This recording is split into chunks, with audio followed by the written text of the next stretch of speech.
Last on Everdark, Julian wakes Damon up in a very pleasurable manner. But not everything is love. There is some talk of war. Well, potential war. Damon is considering revealing vampires' existence to humanity once he takes back over the vampire world. Now, we turn to Christian and Balthazar. Everdark, Chapter 59. Keep Your Happiness.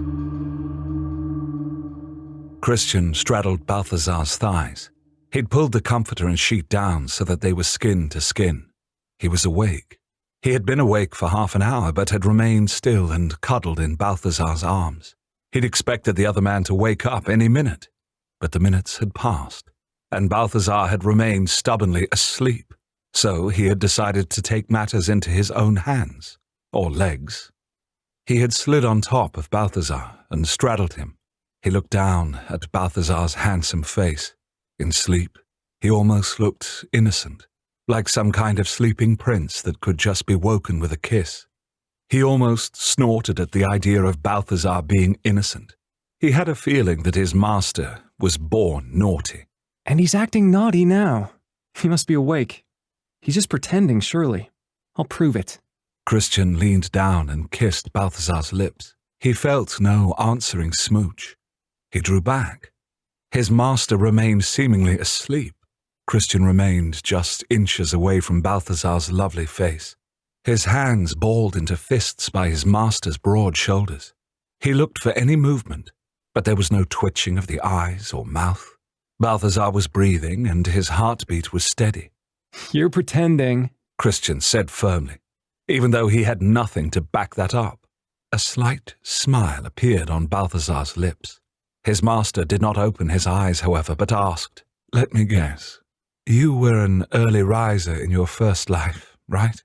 Yes, and your point is? One doesn't want to waste one's days on this earth sleeping. We should get up and... Christian, we have eternity. No matter how much time we spend sleeping, we still have eternity to do everything else we wish to do. I have never been an early riser, Balthazar retorted with his eyes still firmly shut, as if that would belie the fact that he was speaking and quite clearly awake. The sun could swallow the earth tomorrow. Well, perhaps not tomorrow, but at some point in time. So we don't have eternity here. The next section of the podcast has been edited out. We will retreat to the Everdark if that happens, or we will accompany the humans into space. I am certain by the time this planet is threatened by annihilation by the sun, we will have a solution for it, and will spend eternity elsewhere, Balthazar retorted softly. Nuclear annihilation could happen, Christian offered. Or there could be a pandemic that kills everyone, and... Where is all of this coming from? Has your parents' presence brought this on? Balthazar did crack an eyelid open at that point and looked at him curiously. Christian did know that his statements were quite ridiculous. The likelihood of any of those things happening was quite low, and yet he didn't feel a sense that he had forever to do all he wished to do. He still felt that mortal pull to investigate, learn, and record whatever he saw. Becoming a vampire hadn't turned that off. What was surprising to him was how eager he was to have Balthazar by his side at all times. Is it the master-fledgling bond? Or just Balthazar? Does it matter because I feel it truly either way? But there's only so much time I'll have with my parents, unless they agree to become vampires themselves, right? Christian remarked. Both of Balthazar's eyes were open now. Your mother has not accepted the fact that you are a vampire. Floating the idea that she becomes one right now is probably not a good idea.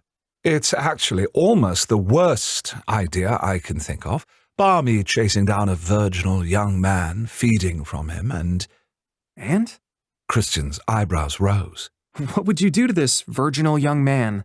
Balthazar pursed his lips. I'm afraid if I say it to you that it would be an even worse idea. It would. Christian slid to the side and lay on the bed on his back. Balthazar sat up, propping himself on one elbow. The next section of the podcast has been edited out. I didn't say that you had to get off me. In fact, I was quite enjoying. Yes, I could tell. I was enjoying it too, but then virginal young men became involved, and my morning plans were just dashed. Christian crossed his arms over his chest. Balthazar inched closer, looking at him with puppy eyes. It had never occurred to him that a vampire could make puppy eyes, yet Balthazar was succeeding. He narrowed his own eyes at his master. "I was just suggesting what your mother would find most objectionable. Not that I want virginal young men.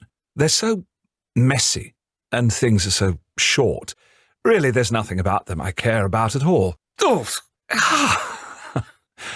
"Oh, you're back in my arms." Balthazar sounded so pleased. Christian had pounced on him, and he had both of Balthazar's wrists, pinning his master to the bed. Being a vampire had many advantages, and speed and strength were just two of them. My dearest acolytes, I regret to inform you that this podcast has been edited to conform to this platform's rules and regulations.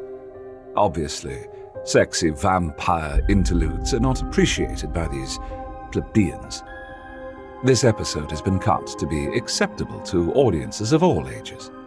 Not to worry, if you are interested in hearing the full episode with all the steamy parts included, you can purchase a monthly membership at wraithrain.com. Not ready to commit to a monthly membership? Then please visit the shop at wraithrain.com, where the full episodes are available for sale in audiobook format. Christian did drift for a while between sleep and wakefulness. Balthazar smoothed a hand through his hair. Sweat dried in the cool air of the bedroom. Balthazar kept it very cool, and Christian was more than grateful now for it. The heat of Balthazar's body against his was pleasant, keeping him from getting chilled. Silence, except for Balthazar's soft breathing and his heart, was all that Christian heard at first.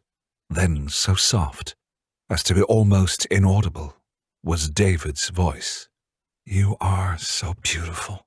Christian's head jerked up. He nearly nailed Balthazar in the forehead, but his master's vampire reflexes got him out of the way in time. "What is it?" Balthazar asked. Did you say something? Christian asked. "Just now?" "Yes, I asked." No, before I got up. I was sleeping, and I thought... Christian shook his head and laid back down. Balthazar's hand was in his hair, playing with the curls. "What did you hear?" He did not answer his master, but said, Happiness scares me, Balthazar. His master blinked a few times. "Are you saying that you're happy? Because you look terrified, and I..." Hugely. I'm hugely happy. Christian's lips lifted in a tremulous smile. I don't know that I've ever been this happy. So I'm terrified. I don't want to sleep the night away because I'm afraid that this happiness will slip through my fingers, just like grains of sand. How can I be so happy when I'm the cause of a man's madness and death? No, it's not my fault. But why do I still think about what I could have done to have changed the outcome? It's not true what they say that nothing could have been done. Christian. So much could have been. Christian, stop this. Please, stop. Balthazar's voice was firm, commanding. It so often wasn't. He was so careful with everyone not to command them when he could easily. I'm trying. I really am. It's just... you. Balthazar blanched. I remind you of David. No, of course not. The opposite. Balthazar ran his hands up and down Christian's sides, around to his back and along his spine. Gooseflesh broke out on Christian's arms. The pleasure of that simple touch was so intense that he could feel Balthazar's mind opening to his like a flower blooming. To be this close to someone and not be afraid of them was so impossible. At least it had been. Only Julian and his parents had ever gotten this close to him. But Balthazar was as close as they were, and even more so. I want you to understand that each person's path is their own, Christian.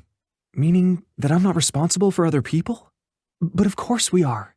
People can be our heaven or hell. Christian objected. Now that is a romantic thought. Balthazar smiled sadly. There are people who cannot be moved by our actions. Roan, yes. I can imagine that. He was a sadist. He was mentally unwell, and... David took advantage of a child.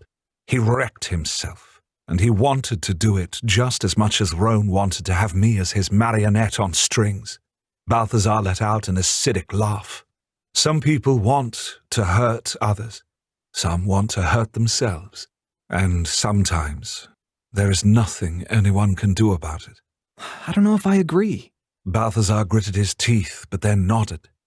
Then I will have to find a way to protect you forever from David. Christian got up again, or tried to, but Balthazar kept him lying down. Is he... Do you hear him? No. Someone is trying to reach you, and they will have to get past me. But that will affect your training and... You mean that I have to somehow give up my guilt about David in order to be free of his ghost? The outrage was high in Christian's voice. Yes, most likely. We have no other speakers of the dead to teach you, but I'm guessing that if you cannot let the guilt go, then you will not be able to banish his soul. You might be keeping him near you, Balthazar answered. Oh, no.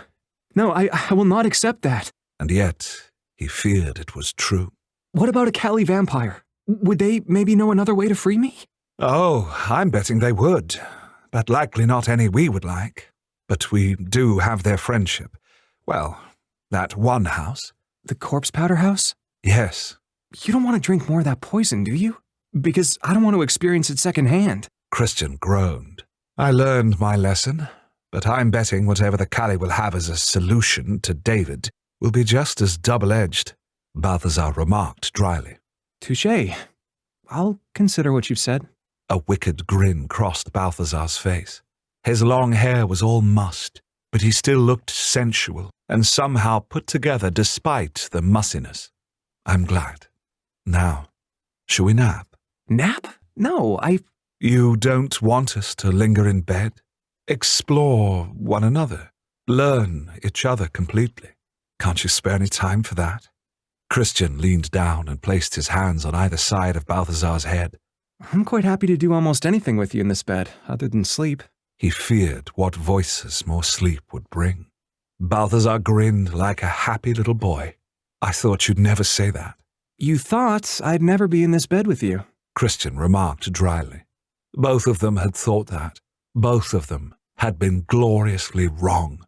I am quite content to have made that erroneous assumption. Balthazar's hands were suddenly feathering through Christian's hair and bringing his head down for a kiss. His master's taste was like nothing he could quite describe. You don't mind that I think of steaks when we kiss, do you? Mushrooms in a rich sauce? Or the most delectable chocolate cake with... Are you hungry again, Christian? Balthazar asked. Christian blinked. His stomach growled. I suppose I am, but you do taste so good to me. The next section of the podcast has been edited out. I don't know what's wrong. Christian bleated. Nothing. A new vampire is always hungry, and you haven't fed enough. But I just... Not enough. I need to feed myself, and then there was a soft knock on the door, and Balthazar groaned into Christian's mouth. Christian turned his head to the door and wondered who it was. Why don't you try to read their mind and figure it out? Balthazar suggested. Let's see if you can do it without interference. Christian frowned. How do I... Imagine reaching out with your hand. But don't do that, obviously. Imagine that your hand could stretch from here to the door, that you could open the door and see who was standing there, and then you could even reach inside of them and open them too. Balthazar explained. Christian envisaged exactly that. His hand was turning the bedroom door and opening it, and he saw a figure standing there. It was... Dr. Stone! Christian exclaimed. The doctor's voice came through the door. Yes, William sent me here to assist. Seems that you need more acolytes to feed your growing house. Christian frowned. He doesn't like giving blood. Damon scares him. Balthazar nodded. Excellent work, my fledgling. Yes, the doctor thinks of himself as someone too important to be fed from, and in normal circumstances he would be right. But we still have not been able to gain more acolytes yet, and the Vampire King requires far more blood than a normal vampire. I'm sure that he'll go out hunting. No, I don't want him to have to do that. He is a guest of my house and my friend, I should provide for him. Not to mention the whole king thing, Balthazar said with a frown. He called out, "Come in, Dr. Stone." The doctor tried the door, but it was clearly locked. "Could you unlock it first?" Balthazar sighed. He kissed Christian's forehead. "I promise, Christian, that I will ensure that your happiness does not end. You will not lose this, my fledgling. I swear it."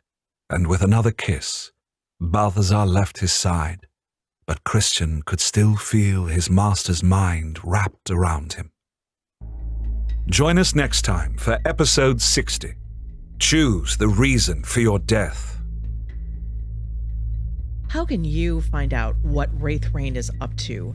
There are lots of ways, but none of them are social media.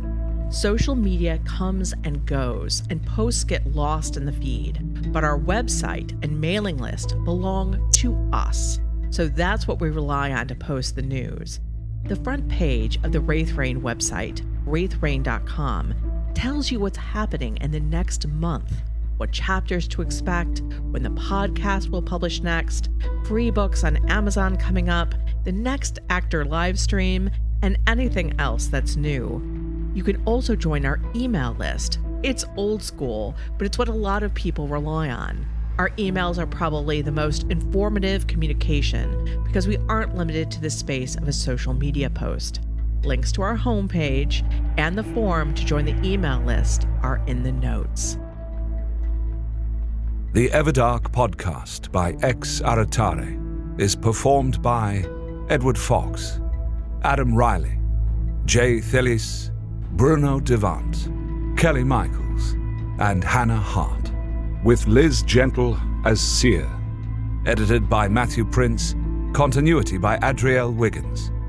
Everdark is produced by Wraith Rain Publishing in association with Her Grace Reed Studios.